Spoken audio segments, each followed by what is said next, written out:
সরকার পতনের এক দফা আন্দোলন শুরুর পর গেল 2 দিনে চট্টগ্রাম সহ দেশের বিভিন্ন স্থানে 450টিরও বেশি থানায় হামলা এবং অগ্নিসংযোগের ঘটনা ঘটেছে।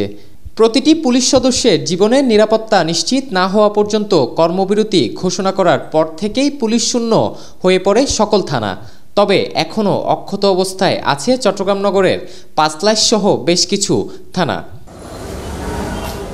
থানার মূল ফটকে ঝুলছে তালা, ডিউটি অফিসারের রুম থেকে শুরু করে হাজতখানা, ভারপ্রাপ্ত কর্মকর্তা ও সাব ইন্সপেক্টর সহ অন্যান্য অফিসারদের কক্ষগুলো ফাঁকা, নেই কোনো কর্মব্যস্ততা, চারিদিকে শুনশান নীরবতা। থানার এমন চিত্র যেন কখনো দেখেনি কেউ। সোমবার দুপুর থেকে পাঁচলাইশ ও এর আশেপাশের এলাকার সাধারণ মানুষ এবং নেতাকর্মীরা থানা পাহারা দিচ্ছেন। অবস্থানকারীরা জানান, দুর্বৃত্তরা থানায় আক্রমণ চালাতে এসেছিল, আমাদের অবস্থান টের পেয়ে পালিয়েছে। যখন বিশৃঙ্খলা বিভিন্ন জায়গায় দেখতে পাই, সেক্ষেত্রে স্থানীয় পর্যায়ে রাজনৈতিক বিন্দু এবং আমাদের শ্রমিক সংগঠন নেতৃবৃন্দ আমরা এই বিষয়ে খুব অ্যালার্ট ছিলাম এবং বিভিন্ন দিক দিয়ে আমরা পূর্বে থেকেই আমরা টিম ওইভাবে রেডি করে রাখছি যে যদি ওই ধরনের বিশৃঙ্খলা সৃষ্টি হয় তাহলে রাষ্ট্রের সম্পদ এবং জনগণের মালামাল আমরা কীভাবে রক্ষা করব। সেক্ষেত্রে আমরা যারা পরিচিত ব্যক্তি আমরা সবাই আশেপাশেই ছিলাম। সেই ক্ষেত্রে ইনশাল্লাহ এই দুষ্কৃতিকারীরা এই এলাকাতে আশেপাশে আসার পরও আমাদেরকে দেখার পরও অনেকেই কি লজ্জাবহ হোক যেভাবে হোক তারা চলে গেছে। আমাদের এলাকায় আমরা থাকতে আমাদের থানায় হামলা হবে, এটা তো আমরা হতে দিতে পারি না। জিনিস তো সম্পদটা আমাদের, দল চলে গেছে, আওয়ামী লীগ ল্যান্ড হয়ে পালাইছে, কিন্তু সম্পদটা আমার এটা রয়ে গেছে, এটা তো আমার রক্ষা করতে হবে। আমরা তো আর জ্বালাও পড়া আন্দোলনকে ভালোবাসি না, পছন্দ করি না। ওই জন্য আমি আমার মোটামুটি আমার ভাইদেরকে বললাম, ভাই হুমায়ুন ভাই, রাসেল ভাই, সবাই যেহেতু এখানে আছে আমাদের ওইখানে ঝাঁপাই পড়তে হবে।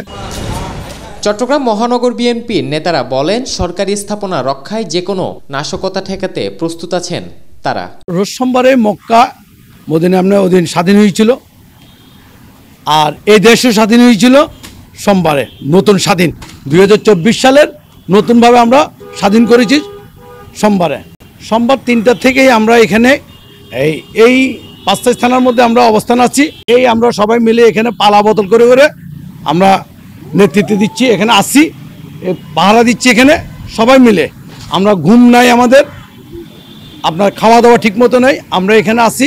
আমরা থানা হইতে শুরু করে এলাকাকে সুরক্ষিত রাখার জন্য এবং আমাদের শ্রমিক সংগঠনের সকলকে সাথে নিয়ে এলাকাবাসীকে নিয়ে আমরা প্রতিরোধ করার চেষ্টা করেছি এবং অক্ষত রাখার জন্য রাষ্ট্রীয় সম্পদ আমাদের জনগণের সম্পদ আমরা রক্ষা করার জন্য এলাকাবাসী সহ সকলে সহযোগিতা করেছেন এবং এলাকা শান্তি রাখার জন্য যা যা করণীয় ইনশাল্লাহ সকলকে নিয়ে আমাদের এখানে হাতালগঞ্জ স্ট্যান্ড রয়েছে, মাইক্রো স্ট্যান্ড রয়েছে, সে আমাদের স্ট্যান্ডের সকল শ্রমিক ভাইদেরকেও আমরা নিয়ে এসে পরাক্রমে এখানে ডিউটি করেছি।